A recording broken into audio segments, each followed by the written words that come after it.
ಇವತ್ತು ಯೋಗೇಶ್ ಗೌಡ್ರ ಕೊಲೆ ಪ್ರಕರಣದ ತೀರ್ಪು ಪ್ರಕಟ ಆಗೈತಿ.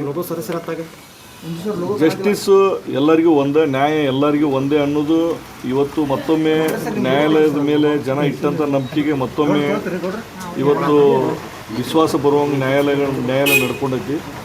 ನ್ಯಾಯಾಲಯದ ಮೇಲೆ ಇದ್ದಂಥ ಗೌರವ ಇನ್ನೂ ಹೆಚ್ಚು ಮತ್ತು ನಂಬಿಕೆ ವಿಶ್ವಾಸ ಇನ್ನೂ ಹೆಚ್ಚಾಗೈತಿ ಜನರಿಗೆ. ಈ ಬಂದಂಥ ತೀರ್ಪು ಯುವಕರಿಗೊಂದು ಮಾದರಿ. ಅಂದ್ರೆ ಯಾರ್ದೋ ರಾಜಕಾರಣಿಗಳ ಮಾತು ಕೇಳಿಕೊಂಡು ಯಾವುದ್ಯಾವುದೋ ಕೇಸ್ಗಳನ್ನು ಮಾಡಿದರೆ ಯಾರೂ ಬರೋಂಗಿಲ್ಲ, ನಿಮ್ಮ ಕುಟುಂಬಗಳು ಸಫರ್ ಆಕ್ಕವು. ಅದಕ್ಕೆ ಯಾವುದೋ ರಾಜಕಾರಣಿಗಳ ಮಾತು ಕೇಳಿಕೊಂಡು ದೊಡ್ಡ ದೊಡ್ಡ ಪ್ರಕರಣ ಆಗಲಿ ಸಣ್ಣ ಪ್ರಕರಣದಾಗಲಿ ಇಂಥ ಪ್ರಕರಣದಾಗ ಭಾಗಿಯಾಗಕ್ಕೆ ಹೋಗ್ಬೇಡ್ರಂತೆ ಮಾಧ್ಯಮದ ಮೂಲಕ ಹೇಳ್ತೀನಿ. ಮತ್ತು ಮಾಧ್ಯಮದ ಮೂಲಕ ಮುಖ್ಯವಾದಂಥ ವಿನಂತಿ ಏನಂದರೆ, ನನಗೆ ನನ್ನ ಕುಟುಂಬಕ್ಕೆ ಈಗಲೂ ಜೀವ ಬೆದರಿಕೆ ಐತಿ. ಇನ್ನು ಮುಂದಿನ ದಿನದೊಳಗೆ ಅದು ಇನ್ನೂ ಹೆಚ್ಚಾಗುವಂಥ ಒಂದು ಸ್ಥಿತಿ ಇದ್ದು ದಯಮಾಡಿ ತಾವು ಮಾಧ್ಯಮದ ಮಿತ್ರರು ಇದನ್ನು ಸರ್ಕಾರ ಗಮನಕ್ಕೆ ತಂದು ನನಗೆ ನನ್ನ ಕುಟುಂಬಕ್ಕೆ ಇನ್ನೂ ಹೆಚ್ಚಿನ ಭದ್ರತೆ ಕೊಡಿಸ್ಬೇಕಂತೇಳಿ ನಾವು ವಿನಂತಿ ಮಾಡ್ತೀವಿ. ಸರ್, ಈಗ ಅಜ್ಞಾತವಾಸ ಅನುಭವಿಸಿರಿ, ಪಾಪ ಪ್ರಜ್ಞೆ ಕಾಡ್ತು ಅಂತ ಹೇಳ್ತಾರೆ. ಹೌದೌದು, ಮತ್ತು ಆ ಪಾಪ ಪ್ರಜ್ಞೆ ಕಾಡೋದ್ರಿಂದಲ್ಲ ನಾನು ಸತ್ಯ ಹೇಳ್ಬೇಕಂತ ಕೋರ್ಟಿಗೆ ಬಂದು ಸತ್ಯ ಹೇಳಿದ್ದು. ನಾನು ಕೋರ್ಟಿಗೆ ಬಂದು ಸತ್ಯ ಹೇಳಿದ್ದೆ ಅದಕ್ಕೋಸ್ಕರ. ನಮ್ಮ ಜೀವಕ್ಕೆ ಏನಾಕೈತಾಗಲಿ, ಬಟ್ ಬೇರೆಯವ್ರ ಜೀವನ ನಮ್ಮ ಥರ ಹಾಳಾಗಬಾರ್ದು ಅಂತ ತಿಳ್ಕೊಂಡು ನಾನು ಆ ನಿರ್ಧಾರ ತೊಗೊಂಡಿದ್ದೆ. ಸರ್, ಅದೇ ತಮ್ಮ ತಂದೆ ತಾಯಿ ಕೂಡ ತಮ್ಮ ಕಡೆ ಮೆಡಿಸಿನ್ ತೊಗೊಳಕ್ಕೂ ಹಿಂದೇಟು ಹಾಕ್ತಾ ಇದ್ರು ಅಂತ ಹೇಳಿದ್ರಿ. ಹೌದೌದು.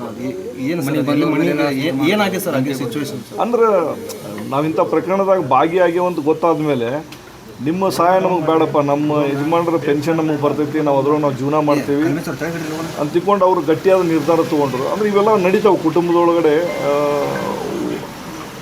ನಮ್ಮಂಥ ಒಳ್ಳೆ ಹೋರಾಟ ಜೀವನ ಸಂಘಟನೆ ಬದುಕು ಮಾಡ್ಕೊಂಡು ಹೋಗುವಂಥವ್ರು ದಾರಿ ತಪ್ಪದಾಗ ಕುಟುಂಬನೂ ಸಹಿತ ನಮ್ಮನ್ನು ದೂರ ಇಡ್ತದೆ ಅಂತ ನಾನು ಹೇಳಕ್ಕೆ. ಈ ಕೋರ್ಟ್ ಆವರಣದೊಳಗೆ ಕೆಲವರು ಚೆರಾಡಿದ್ರು ಅಂತ ಹೇಳಿದ್ರು ಸರ್.